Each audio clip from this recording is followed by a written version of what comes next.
how are you doing? Okay, we got to start heading back. I told you it was short.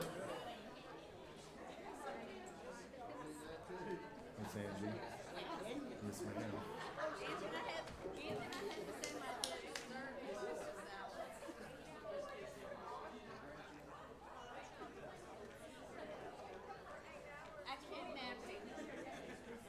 He's a good one.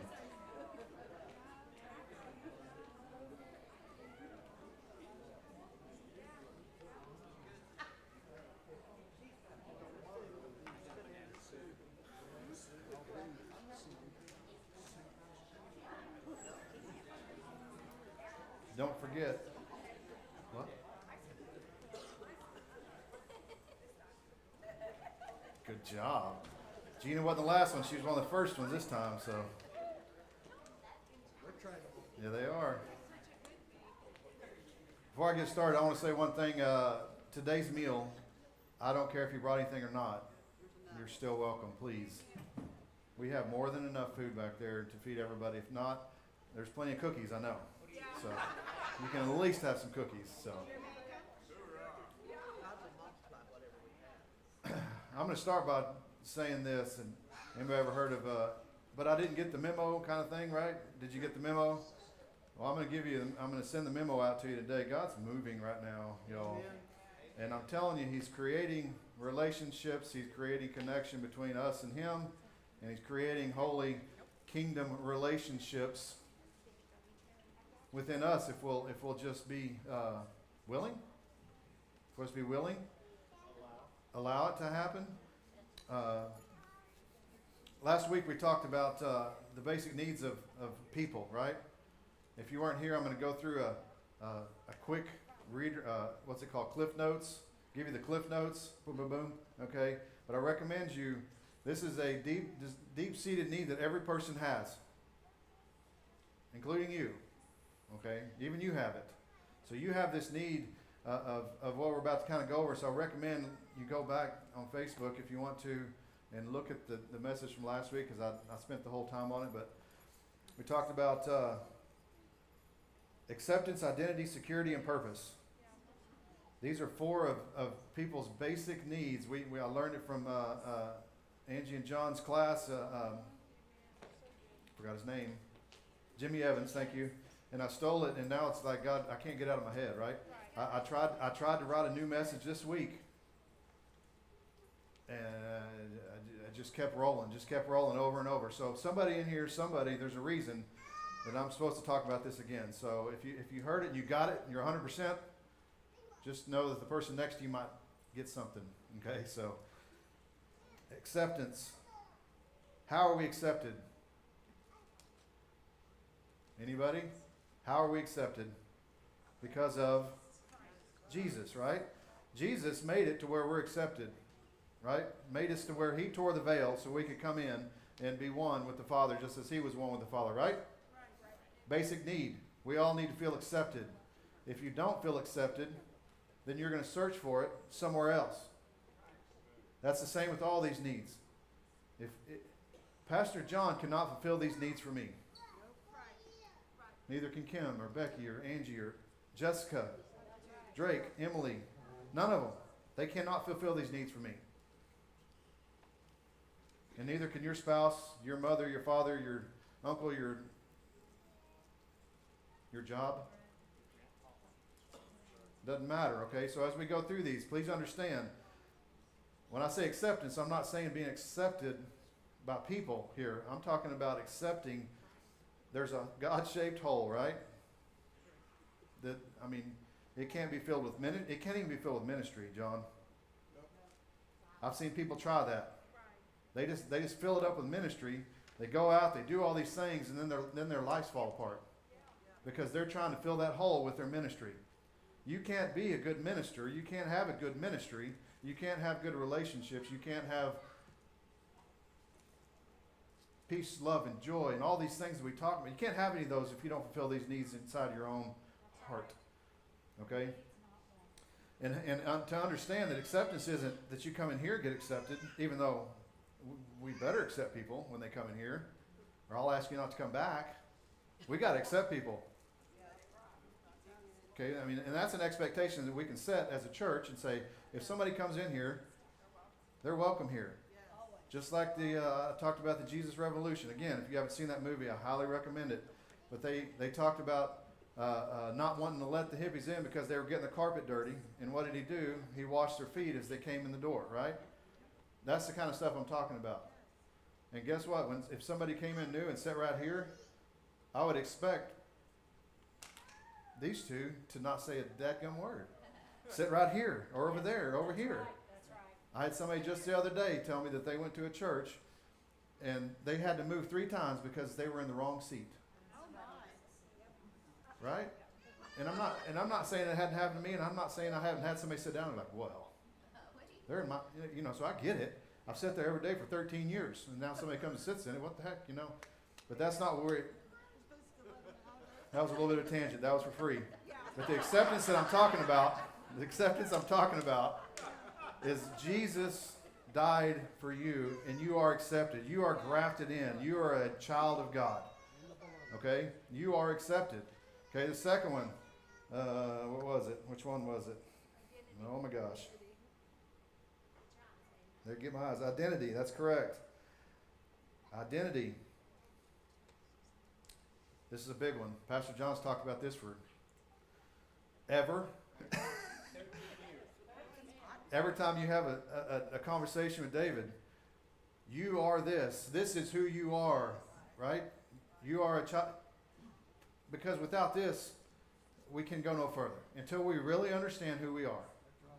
Until we really understand that we are kingdom kids, that we are accepted, that we are loved, that we have the promises of God. And yes, he's talking to me, and he's talking to you. You have to make that personal inside your life that, yes, God meant that for me. If you don't, the promises that he have, you're never going to fully understand or take them or receive them because you don't understand who you are. Well, I don't deserve that. Anybody ever said that? Well, I don't deserve that. Raise your hand if you have, because I think just about everybody probably at some time has tried to get something like, well, all these things I did, I just don't deserve that. Bullcorn is what we say in Texas sometimes.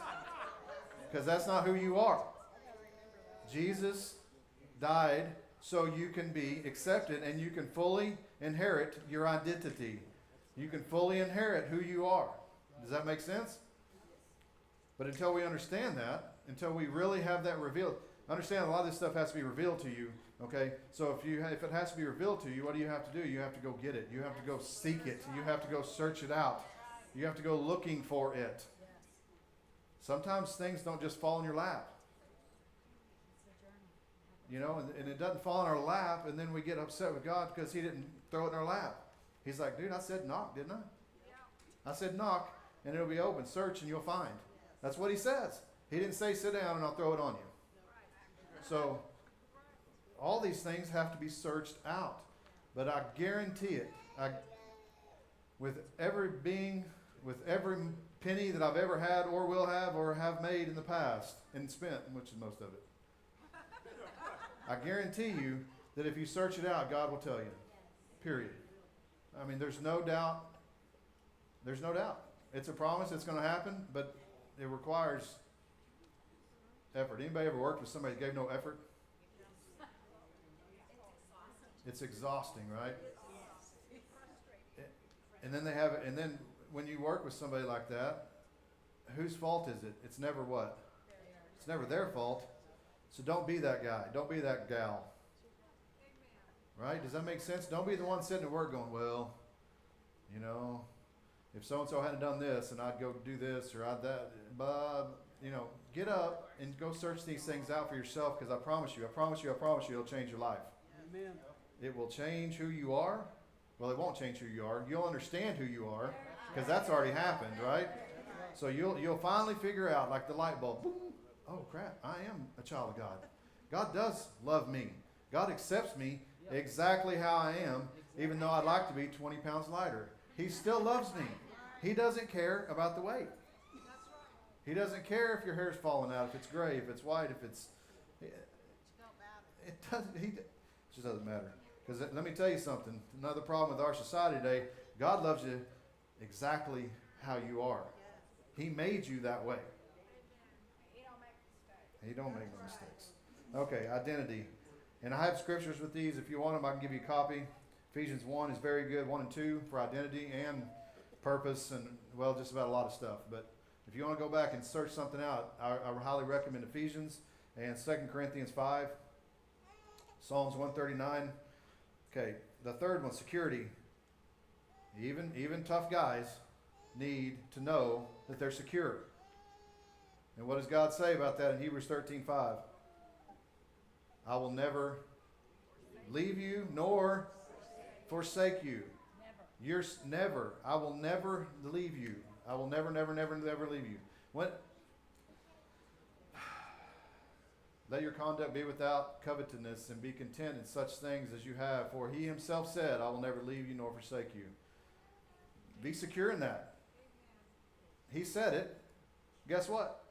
He meant it. And let me tell you another thing about God. He can't lie. He's not going to tell you something and then 10 minutes later say, well, I know I said that, but... No, he means it. He said it, meant it, and it's true. You have to understand that. You have to help God you have to let God reveal that into yourself, into your being, your soul, your spirit.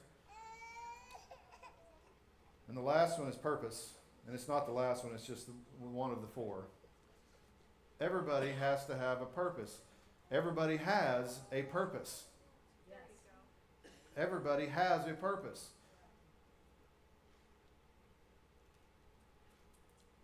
Again, Ephesians 1, 7 through 12 is what I wrote down. That's just one example. Most of the New Testament talks about your purpose and who you are and what you're doing and your identity. All these things are... You know how long I had to search through all the scriptures to figure out which one I wanted to use? Because every time you read one, you're like, well, that's part of it. Well, that's kind of part of it. That's part of it. It's all of it. It is the gospel. This is the gospel of Jesus Christ. Right? And so we have to... Here's the problem. And this is what I'm going to kind of get into. That's kind of an overview of what I spoke about last week. Kingdom relationships. Okay? What happens is, if we don't have these needs met, we don't have this hole filled with the right? Everybody kind of understand where I'm going? If you don't have these in your own life, then transference happens. Okay, now that's a big word. That's a big one. Transference is the shift of emotions, especially those experienced in childhood, from one person to another. Especially the transfer of feelings about a parent. You know, you can go into where and why, but you have these needs in your life. Whether you realize it or not, you do. I'm just letting you know, you have them. Everybody does. Every human being has these needs. If you don't get them fulfilled and you don't allow God and you search them out, then you'll spend your life transferring that pain onto others. Does that make sense? Because you don't have it. You don't know why. And so you get in a relationship and you think, okay, me and David are going to be best buddies. He knows everything. So that means that all these needs and things in my life are going to be healed now. And then 2 weeks later when I figure out, well, David's not healing all my needs. He's not fulfilling everything I have. What do? I start blaming David. And I go over here and I find Pastor John, or I find Jessica, or I find somebody else. And I'm like, okay, Pastor John is now going to fulfill all my needs. And so I'm with him, I'm doing it, and then pretty soon he lets me down. Somehow, some way. And they're like, well, Pastor John he just don't care. So I come over to Jessica, and you see the pattern here? Because guess what? None of these three people can fulfill the needs that I have. But I still transfer it onto them because I don't understand. Well, now we understand. So now we can start forming relationships. We can start forming connections with other people. You cannot do that. Jimmy Evans said this, and this was a big one. When he said it, he goes, if you do this God's way, and he's talking about marriage, he said your marriage is successful 100% of the time if you do it God's way. And that's the same. That's not just marriage, okay? I am not just talking about marriage. Obviously, I think it's a big part of marriage, and I recommend what John and Angie are teaching to everybody, no matter whether you're married or not. But if you are married and you're having struggles, which, by the way, everybody does, okay? Don't hide in your home saying, well, nobody understands what we're going through. That is a lie, and that is your pride. So just let go of that. John said something last week that I really appreciate, and they were talking about how they got together, but they were both searching for a God partner, not just a relationship, for a marriage. They were looking for somebody that could be a partner with them, with God at the forefront, right? And that's what these kingdom relationships that I'm talking about are. We're searching for people that can fulfill our destiny, our identity, all these things that we found out now, right? So now we go looking for other people. We had a phone call with Kiera, did I say that right? Yes. And Brian. There are two of our missionaries that we support. And please understand that you can't do this alone. You need a guy like David who, even though I don't want to get up at 8 o'clock on Saturday morning and have a phone call, a Zoom call, right? I don't want to. But he pushed us into this because it was important, right? But I was willing to submit, even though I didn't want to. You understand what I'm saying? It's okay to not want to. I mean, there's times that I have to do things that I don't really want to. He didn't want to go to the cross. He tried to get out of it. He said, is there any other way? Right? Jesus himself said that. So if you think you're sinning because you say, I don't really want to, no, it's whatever. Just understand that if you don't, you may be missing something. That's right. But even though, and it would have been really, really easy for me to say, well, this thing came up here and I can just come up here and I don't have to get on the call. And, it'd have been easy for me to get out of it. Of course, all I had to do is say no, I guess. But I didn't. And I made some connection with some kingdom people that now our relationship, John said it really well, and I can't remember exactly what he said, but basically we made some connections with some kingdom people that is now stronger than it was before the call. Does that make sense? But I can't, man, these needs are they're just so important, and they're just rolling around in my head and in my spirit, that if everybody would understand this and help, I need to help you understand something. Because this is a big one for me, okay? So God's dealt with this, or is dealing. It's a continual battle. Humility.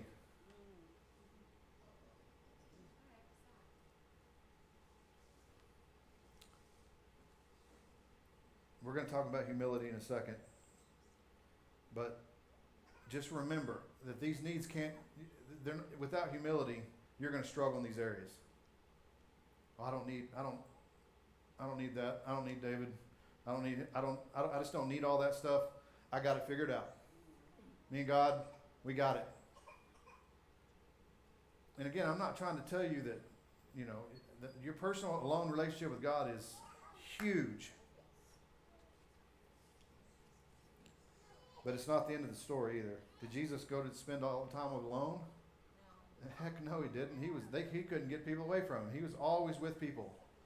Always. Okay, so a few things here I wrote down that I want us to understand about this, because kingdom relationships are something that we need to do a better job forming, cherishing, developing, growing, is those relationships with not just fellow believers, but important people in our life as well. There's people that that may not be believers, or they may not be doing things right or whatever. Those people are just as important. But we also need to be forming relationships with mature believers that will be willing to say, Eric, you need to check yourself right now, because I don't think where you're going or what you're saying or what you're doing is lining up or whatever. Is willing to tell you the truth, right? Well, when I talked about humility, how does it make you feel when somebody corrects you?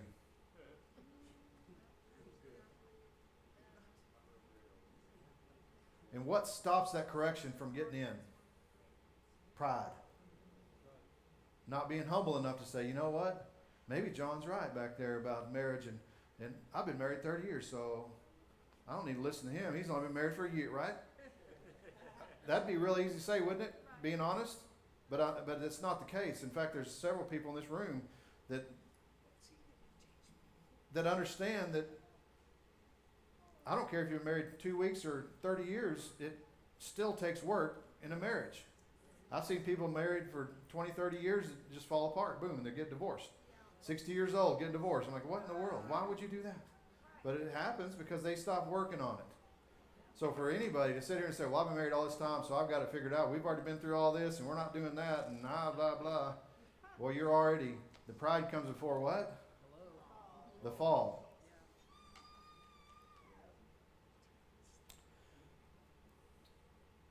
When these needs are not met, we push the needs on other people, which cannot be met by them. They can't be met by other people. These needs have nothing to do with what we do or don't do. It's a gift. All these needs that I'm talking about are a gift. Jesus died so we could have all this stuff. Understand that. It's a gift. You can't be good enough. You can't have enough ministry.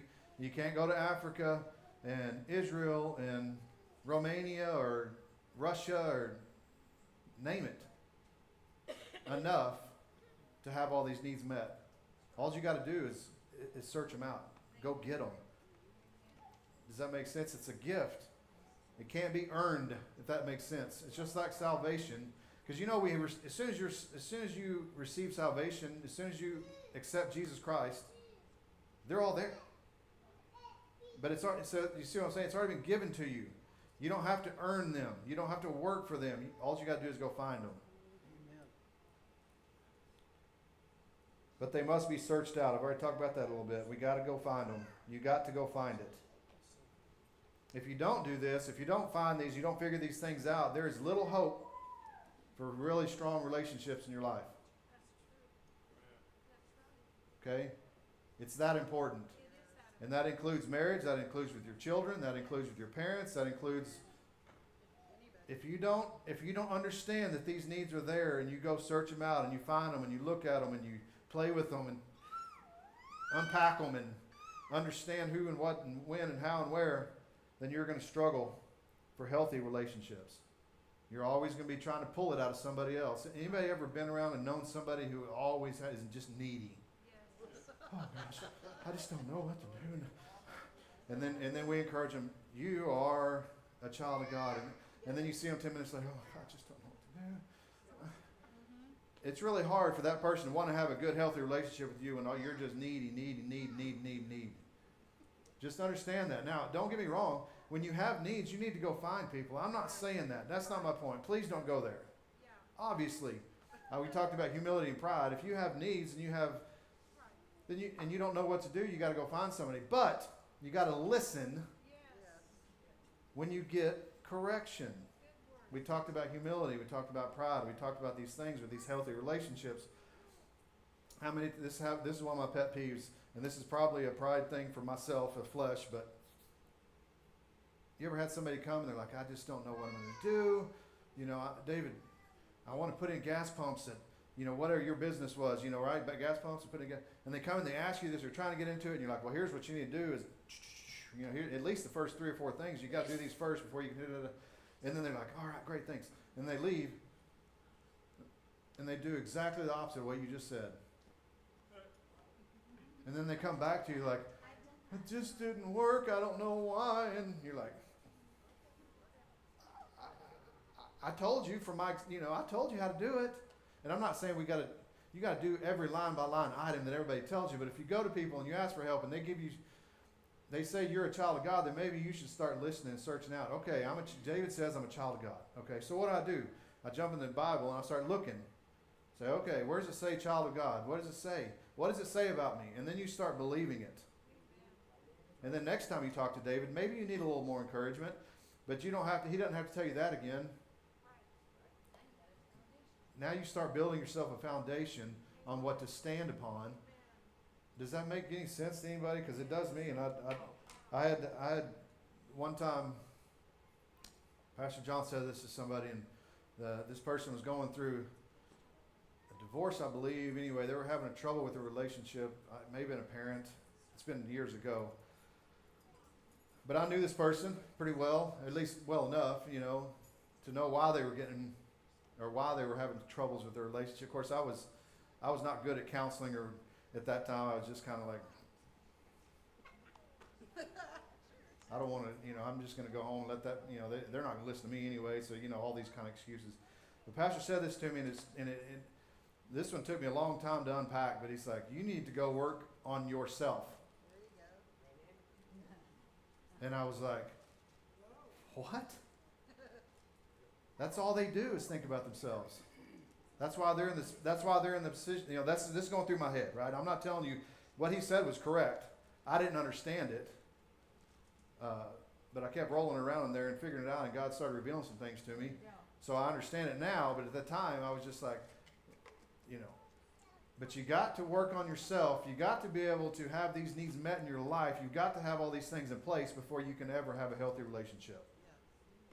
Yeah. Until you understand how to fill that hole with God instead of people, relationships, drugs, alcohol, work, ministry. I mean, the list is whatever. It can be anything. It can be food. I mean, it can be anything. And it's never going to fill up. Right? And so you're always going to be searching, you're always being needy, and you're always going to need things. Here's a good one. If we search these things out and we get them in place, we get this foundation, right? If we get this thing to where we no longer have these needs, they're met, so now I can start talking to people. So cute in that dress. I love it. Man, pretty girls still get me. I don't know. But if we'll understand this, okay, and we'll search it out, and we'll unpack it, and I love it when you say that. Just take it out and play with it, yeah. Right? Open it up. Start spreading the parts out and saying, you know, I'm not sure, but you know, then you put one together. But you right? It takes more than just, oh, I got it. I'm a child of God. No, yes, but no. You're not done unpacking it. You just have the box sitting there.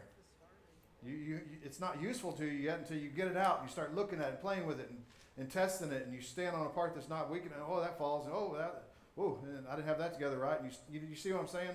It's this construction of the foundation of what we stand on. Can't just be boom here and we're done.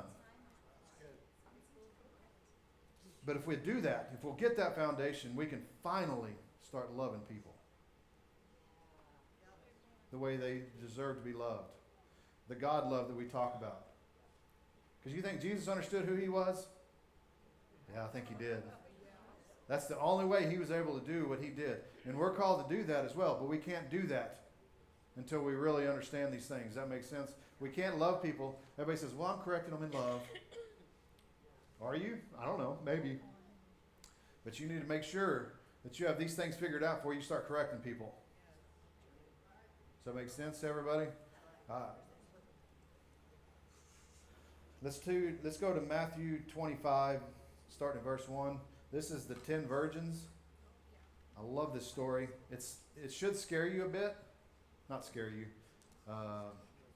It should make you think at least. Okay? Then the kingdom of heaven shall be likened to 10 virgins who took their lamps and went out to meet the bridegroom. Okay, as we read through this, if you're not familiar with this story, don't listen to what I'm about to say, because if you've read this, like I've read this thing, I know this story very well, and the whole time that I've ever read it, it's always been about Jesus coming back. Right? Don't look at it that way. Just don't look at it that way, because if you sit around and wait for something, we're not sitting around waiting for Jesus to come back. Amen. We are not sitting here waiting for Jesus to come back. Now, when he comes back, I'm excited. I'm excited for it, but I'm not going to sit around and wait for it either. It's just like sitting at home and waiting for a paycheck to come. You're not going to live very well sitting at home, not going to work, and waiting for a paycheck to come in the mail. Does that make sense? Same kind of thing. Don't sit around and wait for it. So let's try to apply this to where we are now, in our lives now, instead of trying to figure out when he's coming back. Now, 5 of them were wise and 5 of them were foolish. Why do you think 5 were wise and 5? Well, what's the difference? Why is one person wise and one person a fool? One knows who they are and the other doesn't. Somewhat. That's not bad. If you think about it, does a foolish person listen? Do they take advice? Do they take correction? Are they full of pride? Usually. A wise person takes correction. They take advice. They're humble.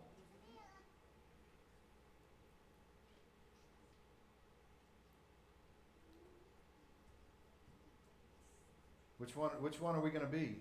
Do we get to choose? You get to choose if you're a fool or you're wise.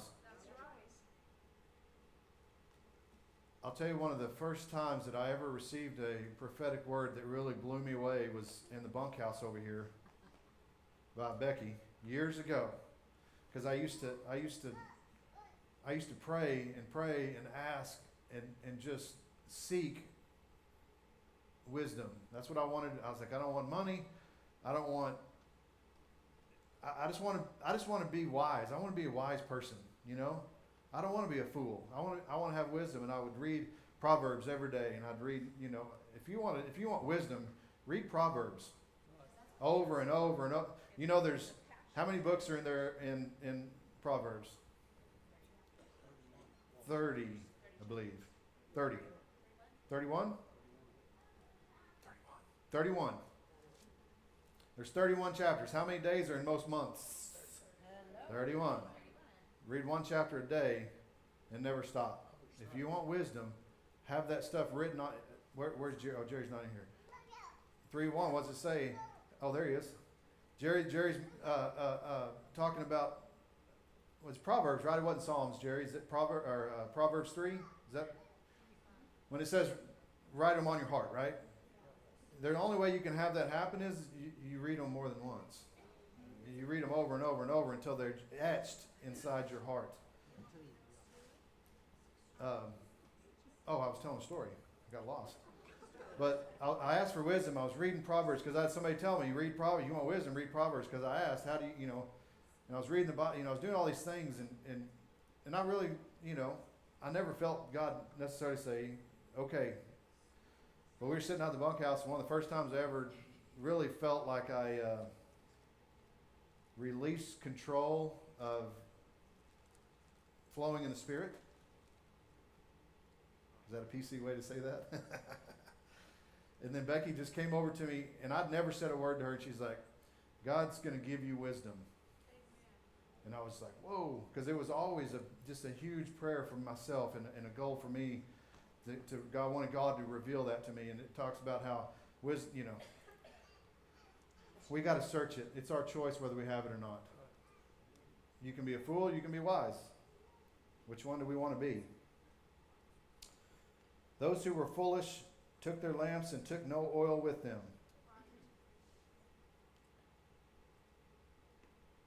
But the wise took oil in their vessels with their lamps. This is what I thought of, and I had a little bit of a whatever you want to call it.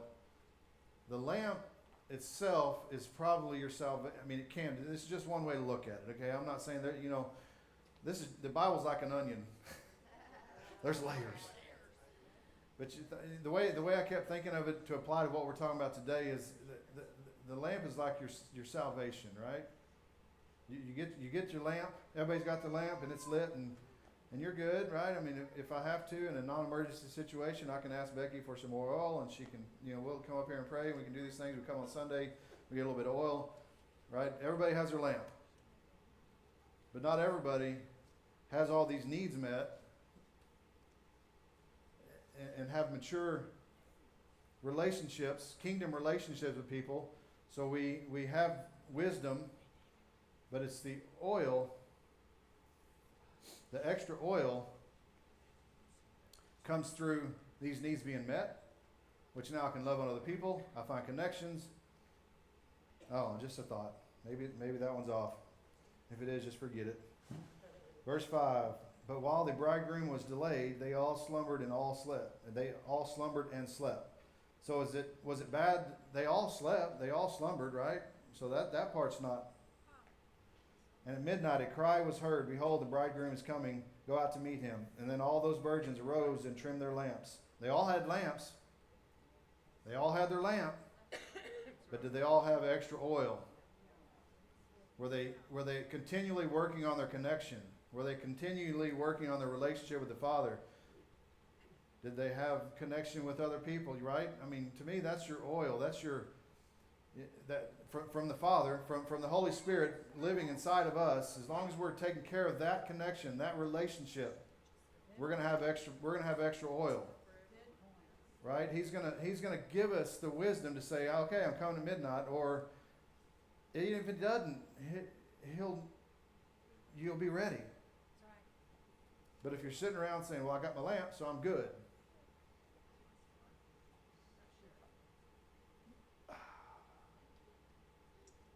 And you're just holding your lamp, right? What does Pastor say? Sitting on your blessed assurance. And I got my lamp. But the oil's over there. You know, and Pastor John and Becky are back there getting oil, and I'm just sitting here going, oh, I'm good. They might even come over and say, hey, you need some extra oil. No, I'm good. Look, there's oil in my lamp. It's even lit.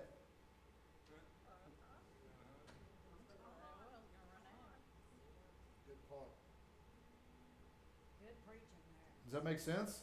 You can't just sit there with your lamp in your hand and expect it to stay lit forever for every situation and everything that comes your way.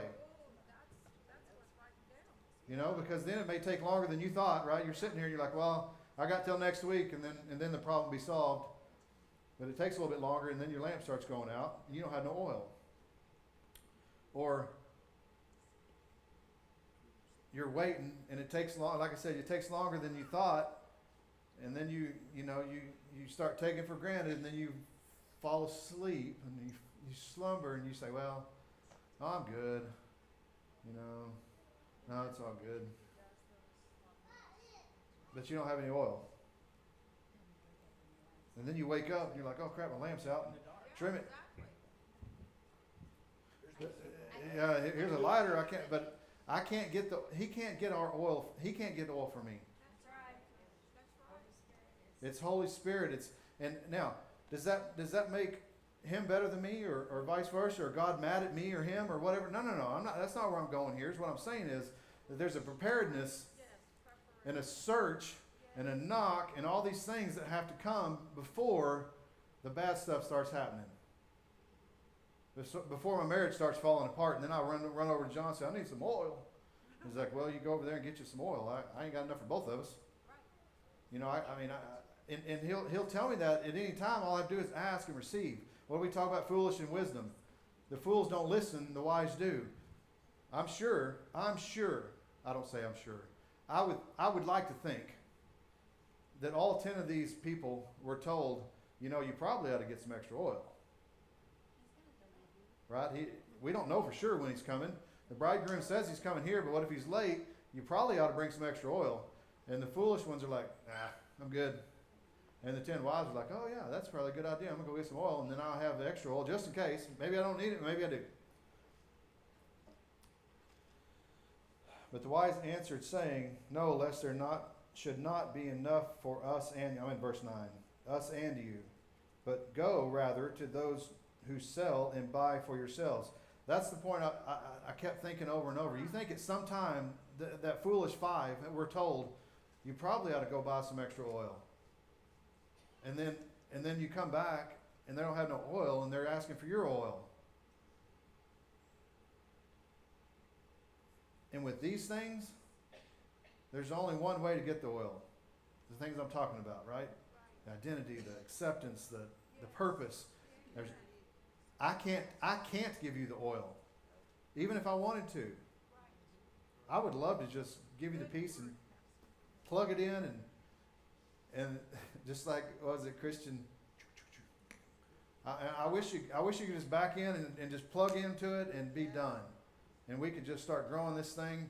We'd have to build 5 more buildings because everybody be in here wanting to get plugged in. But see, where people struggle is when you have to go get it yourself. And again, this is me just as much as anybody. Please don't take this as I'm trying to like browbeat you or something, because this is something that's taken me 20 plus years to start figuring out. That it's not God's fault. It's not Pastor John's fault that I don't have everything that God promised me. The thing of it is, though, if it's resonating with them, that's the Holy Spirit calling. You need some of this. Then go get it, right? But you got to respond to that. That Holy Spirit speaks in your soul, or in your spirit. Sorry, your soul, your spirit. And when it speaks to you, you got a choice. It's resonating in there. It's coming. But you can sit there and do nothing about it, and God's not going to slap you on the hand. He's going to say, well. But the problem is, then we run into something bad happens, and we're like, God, why'd you leave me? He's like, dude, no. 2 weeks ago, I told you, I was speaking in your spirit to stand up and do this and get ready and get more oil, and now the time has come and you missed it. You missed it. Now, does that mean that he can't fix it? No, but that means you have to start changing something you're doing and start filling your lamp up, so whenever the next opportunity comes, you won't miss it. You get to take the test again. This is a take it till you pass. Right? Open book test. Open book test for sure. 100% open book test. He'll tell you all the answers. I used to love it in college when they would literally stand in front of you and say, okay, all these things are going to be on the test, and they would just give them to you, and I just write them down and made sure I knew them. Right? That's the same thing God does. He goes, here, Pastor John, here's the answers. The test is coming. Now I can either roll it up and do something else with it. I can burn it. I can do all kinds of stuff. Or I can learn it and look at it and pay attention to it and say, you know what? God told me this is going to happen. I don't know when. I don't know how. I don't know why he told me. Because right now I don't see it, right? It's in the future, so I may not exactly know what's going on. Do I trust him or not?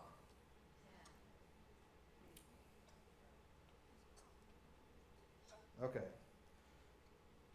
Verse 10, and while they went out to buy, the bridegroom came, and those who were ready went in with him to the wedding, and the door was shut.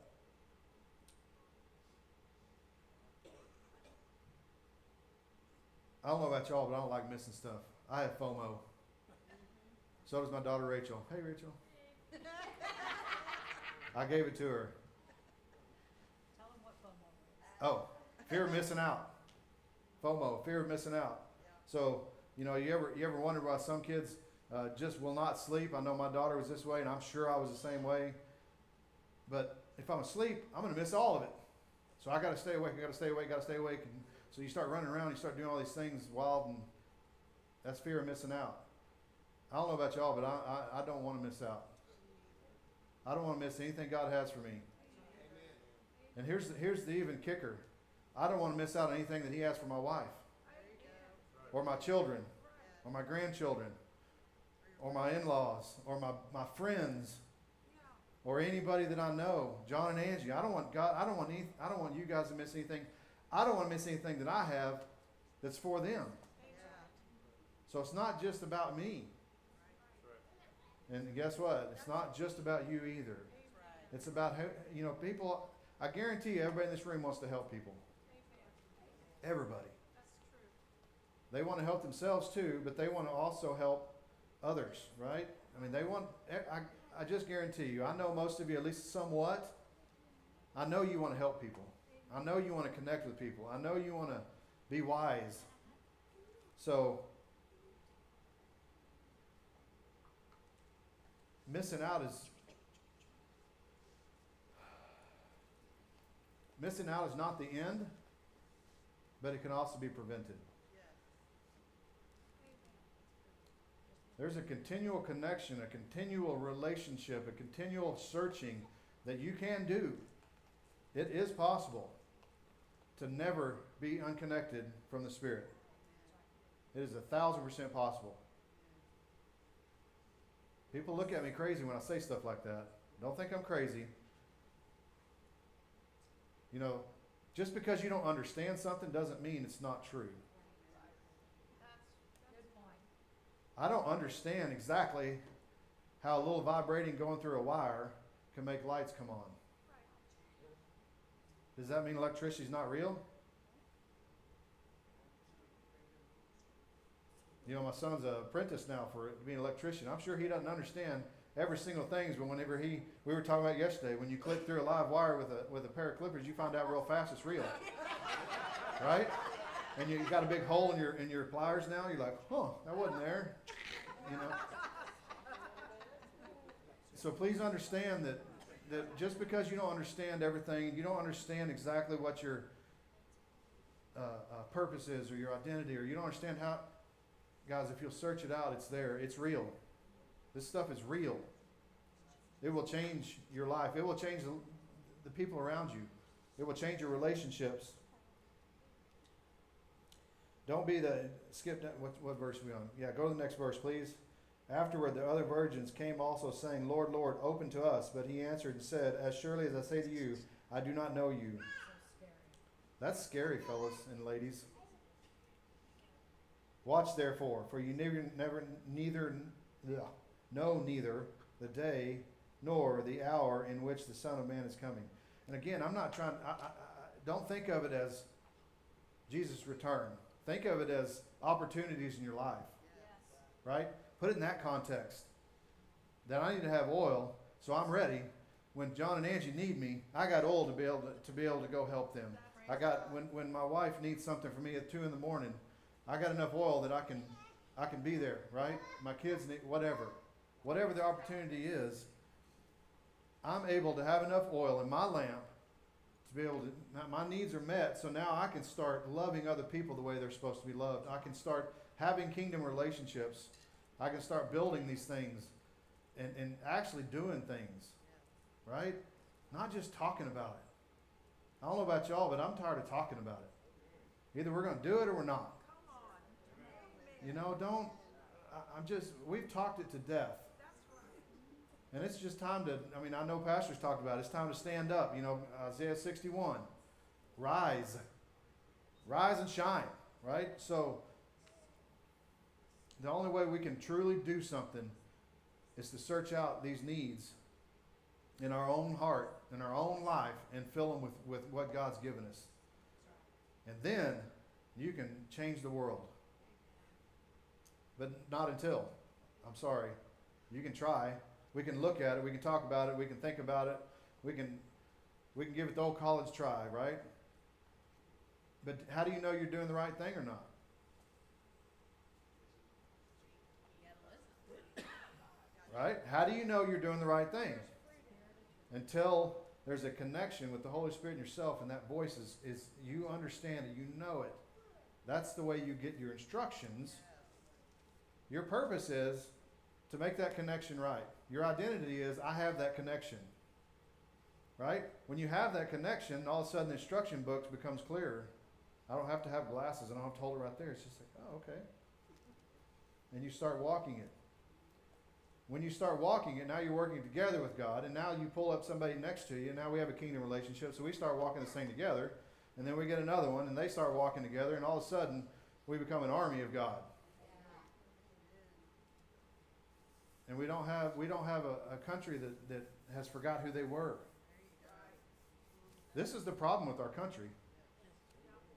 They don't know who they are. But see, as believers, we gotta remember something. I want everybody to listen to this. I know I've been talking way too long, and I need you to listen to this. All those people out there, what if you run into somebody that says, I just don't know what gender I am? I know you think it's funny, and it kind of is, I guess, but it's not funny to them. Does Jesus love that person? Yes. Dang right they did. He does. Loves him just as much as he loves Now, am I saying any of that's right? No, I think it's foolish.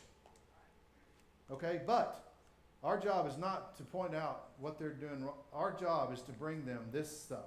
There you go. You know who you are? I can show you who you are. I know a God who will show you exactly who you are, where you're supposed to be, who you're supposed to be with, right? So my point is, when you see people out there, they're good people that are just hurting. They're good people that are just hurting. So, all right, Jessica, go on up. I lost everybody. They're- You're getting a little helper. I see that. Preacher.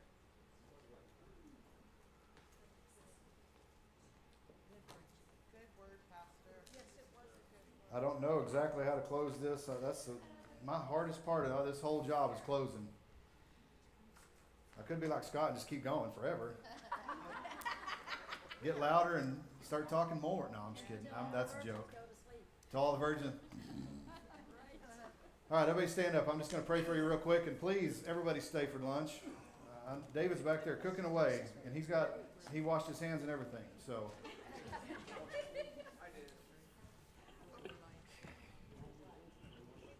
Please understand, if I said something today that might have resonated, might be a good word, I'm not trying to offend or hurt anybody. I promise you I love you just exactly the way you are. I'm not asking you to change and then come back. I'm just trying to help you understand what God's told me. That's all. Lord God, I just love everybody here today, Lord. I just thank you for everybody that's here today, Lord. I just pray today that